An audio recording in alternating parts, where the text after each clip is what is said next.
Imagine a seemingly ordinary family, their home filled with laughter and love just yesterday. The walls echoed with joy, and every corner of the house was a testament to their bond. Now picture that same home, shrouded in the eerie silence of unspeakable tragedy.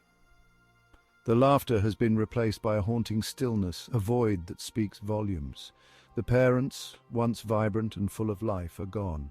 Their smiles, forever captured in photographs, now serve as a painful reminder of what was lost. Their lives brutally cut short. The flashing lights and crime scene tape tell a story of horror and heartbreak. The shocking truth, it was their own child, caught in the throes of a toxic teen romance, who orchestrated their demise, a child they nurtured and loved, now the architect of their destruction. This isn't a scene from a horror movie, it's a grim reality that defies comprehension. It's a horrifying reality that has played out in homes across America. Quiet neighborhoods turned into crime scenes overnight. Young hearts, consumed by a love that knows no bounds, sometimes take a dark and deadly turn. What starts as innocent affection can spiral into something sinister. These cases send chills down our spines and leave us grappling with unsettling questions. How could such a tragedy unfold within the confines of a loving home? How could something so twisted take root in the minds of teenagers? The mirror reflects a troubled soul, lost in a maze of emotions. What drives these young lovers to commit such heinous acts? The intensity of their emotions, unchecked and misunderstood, can lead to catastrophic outcomes. The answers, as we delve deeper into the dark underbelly of these crimes, lie in the complex interplay of manipulation, immaturity, and the overwhelming power of teenage emotions. The tears and anger are just the surface of a deeper turmoil. In the annals of criminal justice, there's a chilling pattern of teenage relationships culminating in unthinkable acts of violence against family members.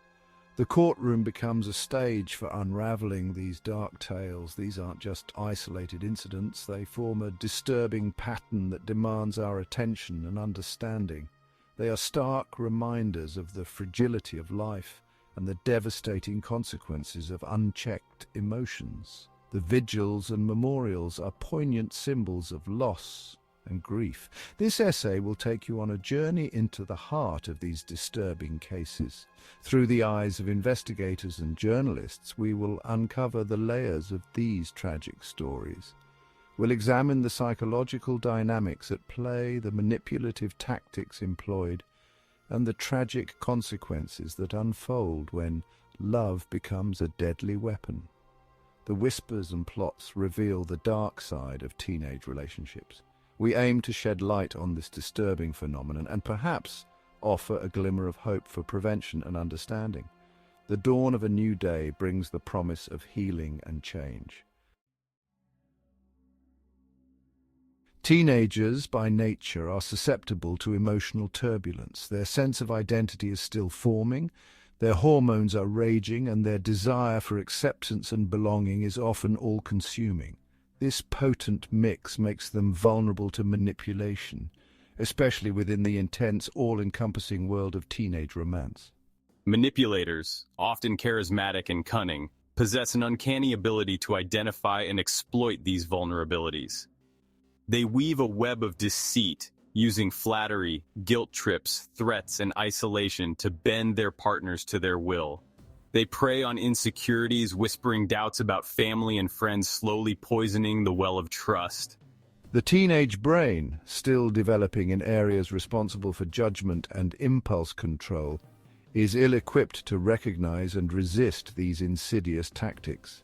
Young people, blinded by love and desperate for approval, can easily fall prey to a manipulator's charms, becoming pawns in their twisted games. They become isolated from their support systems, their worldview warped by the manipulator's distorted reality. It's this toxic cocktail of manipulation and youthful naivete that can set the stage for unimaginable tragedy.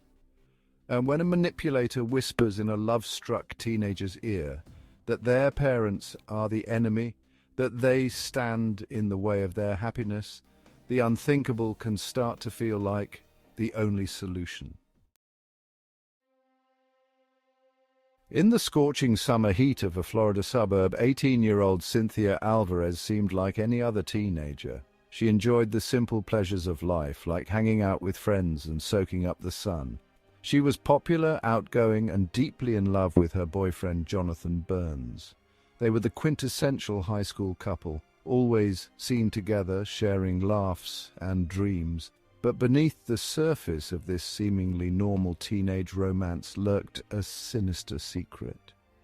Cynthia often found herself torn between her love for Jonathan and the growing tension at home. Cynthia's parents, devout Christians with strict rules, disapproved of Jonathan. They believed in maintaining a disciplined household and saw Jonathan as a threat to their values.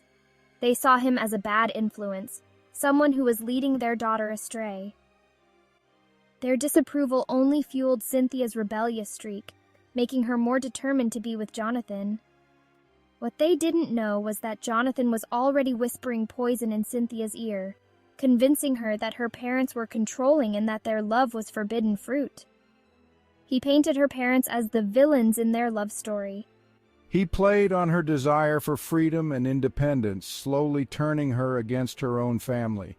Jonathan's manipulative tactics made Cynthia believe that her parents were the only obstacle to their happiness. He painted a picture of a future where they could be together, free from her parents' restrictions, if only they were out of the picture. The idea of a life without her parents' control became an obsession for Cynthia. On a sweltering July night, Cynthia's parents were found brutally murdered in their home. The peaceful suburb was shaken to its core by the gruesome discovery. The murder weapon, a hammer. It was a chilling sight, a tool of everyday life turned into an instrument of death. The mastermind behind this horrific act, their own daughter, manipulated by her boyfriend into believing she was fighting for their love. Cynthia's transformation from a loving daughter to a cold-blooded killer was complete. Cynthia's case serves as a chilling example of how a manipulative partner can exploit the vulnerabilities of a teenager's heart and mind. The courtroom was filled with a mix of shock, disbelief, and sorrow as the details of the crime were revealed. It underscores the devastating power of unchecked manipulation and the tragic consequences that can unfold when love becomes a deadly obsession. The community mourned the loss of two lives and the destruction of another, all because of a twisted love story gone horribly wrong. The Richardson family murders sent shockwaves through the small town of Medicine Hat, Canada. This quiet, close-knit community was unprepared for the horror that would unfold within one of its own homes. Jasmine Richardson, a beautiful and seemingly normal 12-year-old, became an unlikely killer, driven to the unthinkable by a love that was as intense as it was forbidden. Her transformation from an innocent child to a cold-blooded murderer left everyone in disbelief. Jasmine had fallen head over heels for Jeremy Steinke, a 23-year-old goth who she met at a punk rock concert. Their connection was immediate and intense, fueled by a shared love for the dark and rebellious. Their relationship, shrouded in secrecy, was deeply troubling, not only because of the age gap, but also because of Jeremy's dark influence on the impressionable young girl. He introduced her to a world of gothic subculture, filled with dark music, morbid fantasies, and a disdain for societal norms. He fed her fantasies of a life together away from the constraints of her family, who strongly disapproved of their relationship. Jeremy painted a picture of a utopian existence where they could be free to love without judgment or interference. Jeremy, with his brooding good looks and rebellious attitude, represented everything Jasmine thought she wanted. He was the embodiment of her teenage rebellion, a stark contrast to the sheltered life she had known. He became her confidant, her soulmate, the only one who truly understood her. In her eyes, he was the only person who saw her for who she really was, beyond the facade of a dutiful daughter and sister. But their Romeo and Juliet fantasy took a sinister turn when Jeremy began to manipulate Jasmine, convincing her that her parents were the only obstacle standing in the way of their happiness. He preyed on her youthful naivety, twisting her love for him into a weapon against her own family. He planted the seed of murder in her young mind, nurturing it with promises of a life together, free from her family's interference. Jeremy's influence was insidious, slowly eroding Jasmine's sense of right and wrong.